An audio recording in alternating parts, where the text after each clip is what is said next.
Hey guys, it's Laura Godwin, your Scentsy Superstar Director. Yikes, I'm up here at the ballpark again. I spend every single day up here except usually one day a week. So it's picture day, so you get to see me in my car instead of behind my computer. I wanted to chat with you just a brief minute about taking your Scentsy team basically from single digits to double digits. These things that I'm about to share with you are also, things that I did to build my team from 30 to 60 or from 50 to 100. So I'm really going to gear this towards those of you who have a team under 10. But I want you to know that if you're watching this and you have a team of 30, these same steps will help you build your team and double it basically, real quick like. So in the early days, I remember that it seemed like forever. We were waiting. I was dreaming of the day that I could get to 10. I mean, it seemed like I got to 3 and 4 people on my team really quickly. But then it was like, oh my gosh, if I could just get to 5. And then it seemed like it took forever to get to 10. And those can be really trying times, especially because that's the time when you're also working with or under the influence of another director above you that's also influencing your team. And so I can remember feeling like, man, I can't wait to get to the point where my team looks at me the same way that they look at my director. And I couldn't wait for the day that they, really trusted me and believed in my leadership the same way that they trusted and believed in hers. And so I want to share with you some things that I did. First of all, I want to tell you that just like a child waiting for Christmas, can you remember being 4 or 6 and it just felt like Christmas would never come? I mean, it truly felt like ages. And then, now as adults, Christmas comes way too often. I mean, like, I don't even really feel like I get the Christmas decorations put away before I'm dragging them back out.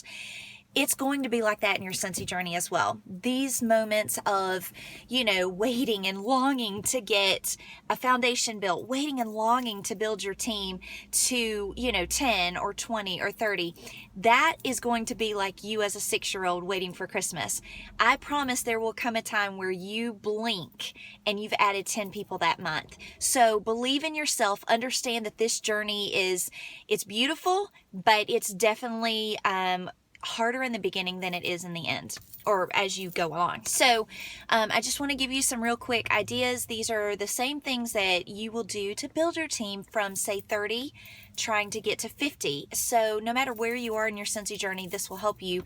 But I'm going to structure this towards those of you who are, you have a team that's under 10 and you've not hit director yet. So one of the best things that you can do at this moment is to build your team's trust.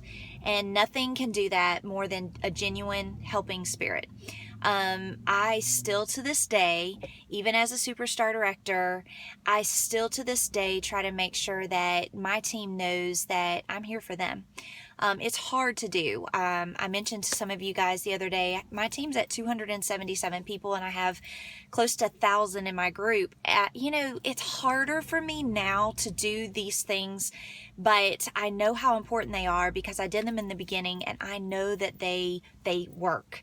But, a simple text, something like, hey, Monica, it's Laura. I'm your, Scentsy mama.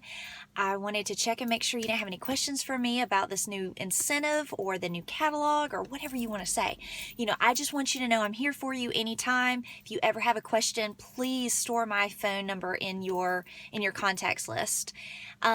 Little things like that go a long way.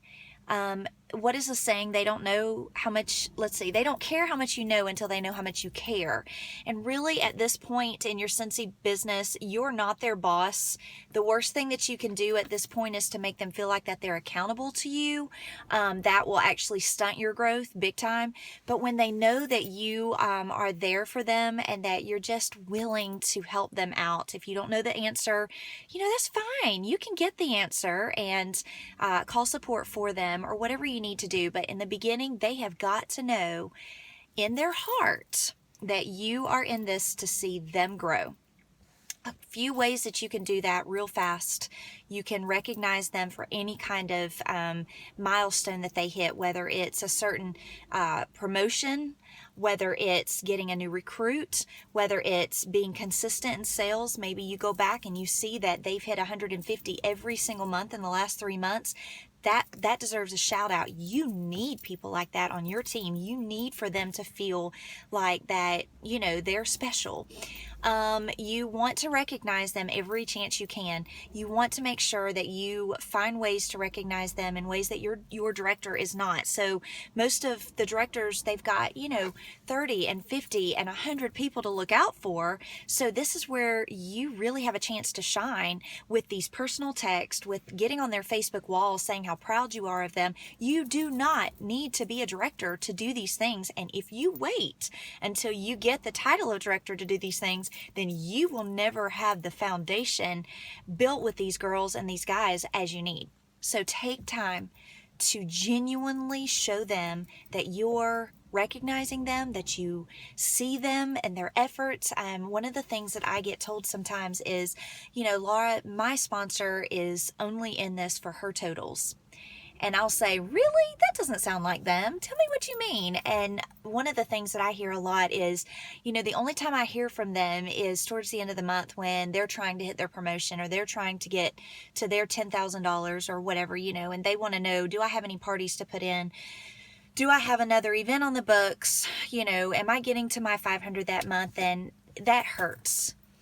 If you're that kind of sponsor, if you're that kind of team leader, then you are giving the impression that you're only interested in their progress when it benefits you. And that's a scary, scary thing to do. So I want to encourage you, as your team is small, the best thing that you can do is really prove to your team that you're in this for them and that you want to see them succeed. Find out their why. This is another very important thing that you can do to take your team from single digits to double digits, or essentially just double your team. Finding their why helps you cheer for them best. So what I love to do, find out, are they in it for, braces for their kids? Are they in it for a new bathing suit that month? Are they saving up for a Disney family vacation? Are they making a car payment with their Scentsy? What are they in this for?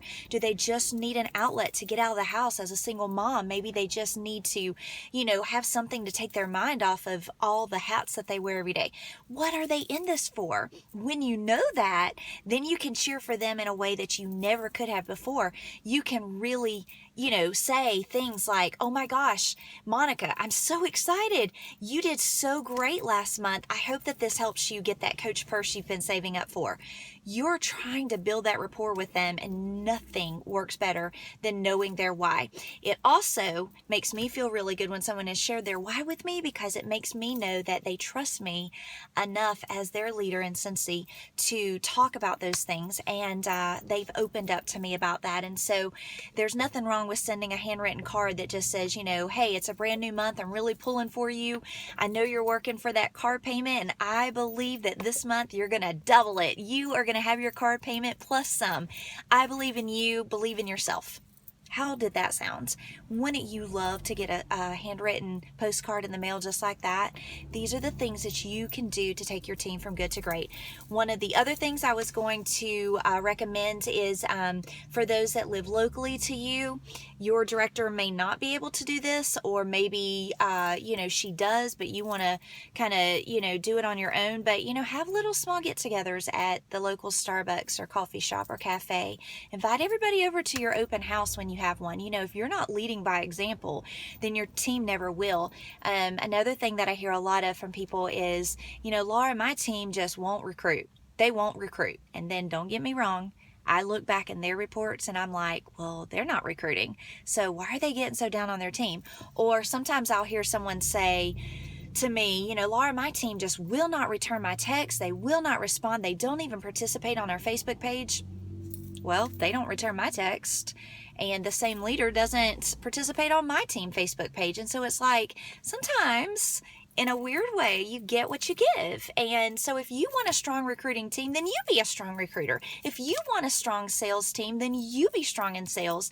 Your team will follow you by just example. So don't be afraid to invite them to things that you have. One of the best things that I did for my team in the early days is pull them along to a home party that I was doing, pull them along to an open house that I was doing, invite them to come to a festival that I had a booth set up at. Involve them, make this fun. You and them are on a journey together. And if you can have fun with them, they are going to be way more passionate, not just about their business, but about the entire experience. Oh man, I could go on, but I tried my best to keep this at 10 minutes. So I'm going to stop here, and maybe we'll follow up and you can get with me at a different time, and we'll maybe talk about some other areas. But I hope that these work for you. The biggest thing is you can't fake this. If you're not truly in it for their success, they're going to pick up on that just like a child picks up on things, with different people. I'm always amazed at how kids have this eerie sense of, really good judgment, what do they call that? Character judgment, whatever. And it's kind of cool that when my son likes somebody, I think to myself, that's a good sign for them. Or when my dog likes somebody, that's even better. You can't fake this, guys. Your team will love you if you truly are in this for them, and you can't fake it. So you really need to dig down deep and learn to be a true, genuine leader for these girls long before you hit director. As a lead, as a star, as a superstar consultant, you've got to dig down deep and be genuine. All right, I'm out of time. I got to get on the field. It was fun chatting with you. I hope these ideas helped you. I truly believe that anyone can take their team from single to double digits, or can double their team in a real quick hurry using these ideas. Essentially, it helped me, it helped other people that I mentor, and I know it can help you. Bye for now.